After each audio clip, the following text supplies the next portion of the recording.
অরণ্য সুন্দরী ঝাড়গ্রামে মরণ ফাঁদ, রাস্তায় জনজীবন অতিষ্ঠ, খানাখন্দে পূর্ণ রাস্তা জলাশয়ে পরিণত হয়েছে। বর্ষা নামতেই এই দুরবস্থার চিত্র আরো ভয়াবহ হয়েছে। কোথাও বড় গর্ত, কোথাও আবার হাঁটু জল। খানাখন্দে পরিণত হয়েছে ঝাড়গ্রামের গুরুত্বপূর্ণ সড়কগুলি, বিশেষ করে ঝাড়গ্রামের 5 নম্বর রাজ্য সড়ক থেকে শুরু করে নতুন বাস স্ট্যান্ডের দিকে যাওয়ার রাস্তা এবং ঝাড়গ্রাম থেকে মেদিনীপুর যাওয়ার রাস্তা এখন কার্যত মৃত্যুপুরী। এই রাস্তার একাধিক জায়গায় হাঁটুর সমান জল দাঁড়িয়ে রয়েছে। জলমগ্ন রাস্তায় ঢেকে গিয়েছে বিপজ্জনক গর্ত, যার ফলে প্রতিদিন প্রাণ হাতে করে চলাফেরা করছেন পথচারী থেকে বাইক আরোহী, এমনকি যাত্রীবাহী বাস ও 4 চাকা গাড়ির চালকরাও। হালকা বৃষ্টি হলেই অবস্থা আরো শোচনীয় হয়ে উঠছে। কাদামাখা রাস্তায় নিয়ন্ত্রণ হারিয়ে দুর্ঘটনায় পড়ছেন বাইক আরোহীরা। স্থানীয় বাসিন্দারা জানিয়েছেন, বহুবার প্রশাসনের দৃষ্টি আকর্ষণ করা সত্ত্বেও কোনো স্থায়ী সমাধান হয়নি। কি পয়সা তো নিচ্ছে, গর্তটা তো ভর্তি করছে না। এই তো কোনোদিন তো পয়সা বাদ নাই, সেইখান দিতে 30 টাকা, এক জায়গায় দিতে 12 টাকা। 30 টাকা 12 টাকা পৌরসভা কাজ করবে, সব নাকি ওকে আছে, গাড়াই কোনো ক্ষতি নাই। গাড়ি চালাতে কত অসুবিধা হচ্ছে? কোনো অসুবিধা নেই, গাড়ি সব রাস্তা ওকে, ঢালাই রাস্তা, গর্ত আমরা দেখতেই পাই নাই। গাড়ি কি যন্ত্রাংশ ভেঙে যাচ্ছে? আর বলনি, যা হচ্ছে কোথায় দুঃখ জানাবো, সেইখানে আরো মহা বিপদে পড়বো। কতটা সমস্যা হচ্ছে তাও? সমস্যা তো কিছু বলবো না, বলতে গেলে আমার উপর ঝড় বাতাস আসবে। এই বিষয় নিয়ে আপনারা কোথাও জানান না, যেখানে জানাবো সেখানে দোষী হব। আপনারা কি চাইছেন? আমরা কিছুই চাই নাই, যতক্ষণ পাচ্ছি খাটছি, না পারবো ছেড়ে দিব, এই ছাড়া কোনো গতি নেই। আপনার নাম? আমার নাম প্রভাত দাস। অবস্থা খুবই খারাপ, বাস স্ট্যান্ড ঢোকার মধ্যে এত খারাপ পরিস্থিতি মানে বোঝা যাবে না, এতই খারাপ। আপনারা তো শহরে বিভিন্ন এলাকায় ঘুরছেন, না কোথাও এরকম নেই রাস্তা, এই ঝাড়গ্রাম বাস স্ট্যান্ড ঢোকার মধ্যে এরকম খারাপ। কি সমস্যা হচ্ছে এতে?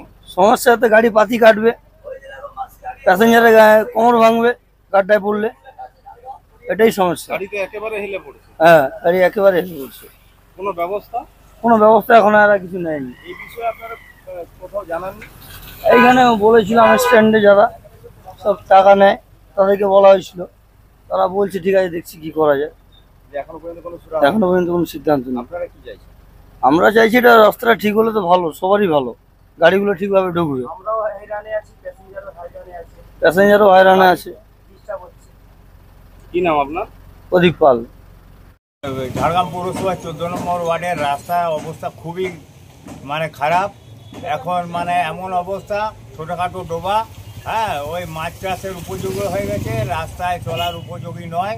হ্যাঁ, আর বাস, 2 চাকা 4 চাকা, সাইকেল আরোহীদের খুবই অসুবিধা হচ্ছে, আমরাও খুব অসুবিধার মধ্যে রয়েছি। হ্যাঁ, এই রাস্তা যাতে খুব শীঘ্র মেরামত করা হয় এবং রাস্তায় চলার উপযোগী করা হয়, তার জন্য আমি ঊর্ধ্বতন কর্তৃপক্ষের কাছে অনুরোধ জানাচ্ছি। আমি একজন নাগরিক। এই বিষয় নিয়ে কোথাও আপনারা জানান দেন? না, আমরা মোটামুটি এই যে আমাদের এখানে পৌরসভার যারা আছেন আর কি নেতৃস্থানীয়, তাদেরকে কানে দিয়েছি, তাদেরকে জানিয়েছি, তারা বলেছে হবে।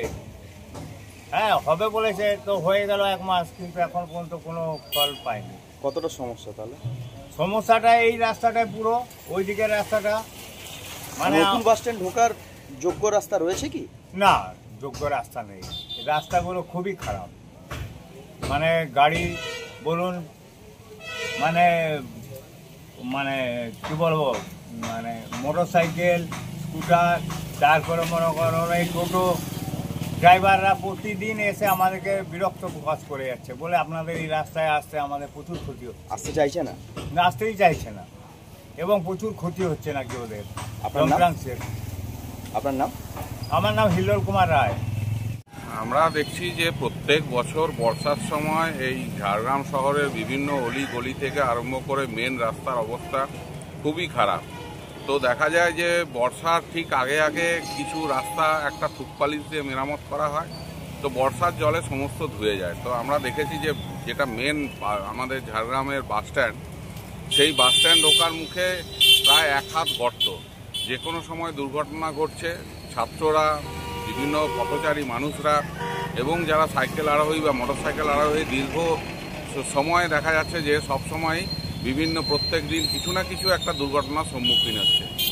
তো আমরা বিভিন্নভাবে বিভিন্ন মিউনিসিপ্যালিটিতে এবং বিভিন্ন জায়গায় কমপ্লেন করার পরও এর সুরাহা হয়নি। তো বিষয় হচ্ছে তৃণমূল সরকারটা পুরোপুরিভাবে একটা দুর্নীতিগ্রস্ত সরকার। পুরোপুরিভাবে এই সরকারটা এসেছে শুধুমাত্র তাদের নেতাকর্মীদের নিজেদের মানে ভোগ করার জন্য। তো বিষয় প্রশাসনের কাছে এইটুকু আমরা দাবি রাখবো যে, বা মিউনিসিপ্যালিটির কাছে এইটুকু দাবি রাখবো যে, যেহেতু ঝাড়গ্রামের রাস্তাঘাটগুলো এরকম বেহাল অবস্থা, যাতে না কোনো পথ দুর্ঘটনা হয়, এই রাস্তাগুলো যেন সঠিকভাবে মেরামত করা হয় এবং একটা দীর্ঘকালীন সুরাহা হয়। আপনার নাম? ঝাড়গ্রাম জেলা Bharatiya Janata Party vice president Debashis. Bharat সরকারের এনসিভিটি ও পশ্চিমবঙ্গ সরকারের WBSCVT অ্যান্ড DIT অনুমোদিত 10 গ্রাম অনুরণ প্রাইভেট ITI। আপনি কি কারিগরি শিক্ষায় বিশেষ প্রশিক্ষণ নিতে চান?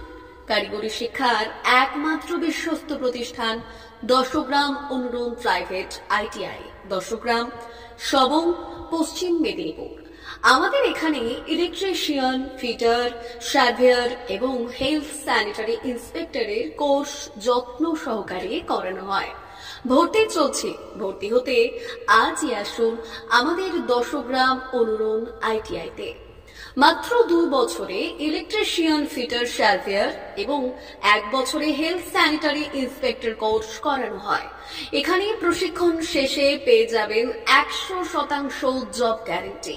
আমাদের ITI এর বিশেষত্বগুলি হলো স্বল্প ভর্তি ফিস, উন্নত প্রযুক্তিযুক্ত ল্যাব ও অভিজ্ঞ অধ্যাপক মণ্ডলী দ্বারা থিওরি ও প্র্যাকটিক্যাল ক্লাসের সুবিধে, প্রশিক্ষণের জন্য বিশেষ ল্যাব ও ওয়ার্কশপ, ST, SC, OBC এবং সংখ্যালঘু ছাত্রছাত্রীদের জন্য পশ্চিমবঙ্গ সরকারের স্কলারশিপের ব্যবস্থা। সার্ভেয়ার কোর্সের সাথে অটোকেট করানো হয়।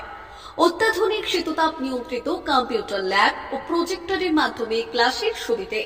তবে আর দেরি কেন? আজই ভর্তি হতে চলে আসুন 10 গ্রাম অনুরণ প্রাইভেট ITI-তে। আমাদের ঠিকানা 10 গ্রাম, সবং, পশ্চিম মেদিনীপুর। যোগাযোগ নম্বর 9547221516 অথবা 9832728877।